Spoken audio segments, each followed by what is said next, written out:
কুমিল্লা নামটি শুনলেই নানা রকম ঐতিহ্যবাহী স্থানগুলোর কথা মনে পড়ে যায়। সেখানে অনেক প্রাচীন সভ্যতা রয়েছে, রয়েছে অনেক প্রাচীন ইতিহাস, রয়েছে অনেক প্রাচীন ভ্রমণ স্থান। বেশিরভাগ সময়ে কুমিল্লাকে শিক্ষা সফরের জন্য প্রাধান্য দেওয়া হয়। এছাড়াও একদিন ভ্রমণের জন্য কুমিল্লা একটি অসাধারণ সুন্দর জায়গা।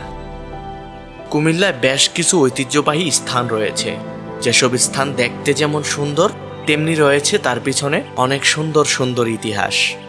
কুমিল্লা ভ্রমণ মানেই সর্বপ্রথম যে নামটি মাথায় আসে তা হলো শালবন বৌদ্ধবিহার। শালবন বৌদ্ধবিহার কুমিল্লা জেলার কোটবাড়ি অঞ্চলে অবস্থিত, যা বাংলাদেশের প্রাচীন সভ্যতার অন্যতম নিদর্শন হিসেবে সুপরিচিত। প্রাচীন সভ্যতা সমৃদ্ধ কুমিল্লা জেলার ঐতিহাসিক স্থাপনার নতুন এক সংযোজন কোটবাড়ি এলাকার নব শালবন বৌদ্ধবিহার। প্রায় 2.5 একর জায়গার উপর 1995 সালের 8ই সেপ্টেম্বর নব শালবন বৌদ্ধবিহার ও বাংলাদেশ বুদ্ধিস্ট কালচার একাডেমি প্রতিষ্ঠা করা হয়। শৈল্পিক এই বৌদ্ধ উপাসনালয় দক্ষিণ পূর্ব এশিয়ার বৌদ্ধ ধর্মাবলম্বীদের অন্যতম শান্তির বিহার হিসাবে পরিচিত।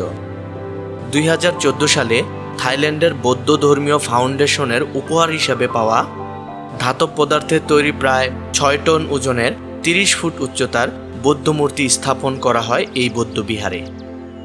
নবশালবন বিহার প্রবেশ করলেই প্রথমে সোনালী রঙের বিশাল বৌদ্ধ মূর্তিটি দেখা যায়। দিনের বেলায় সূর্যের আলোয় চকচক করা এই মূর্তিটি অনেক দূর থেকে যে কারো নজরে পড়ে।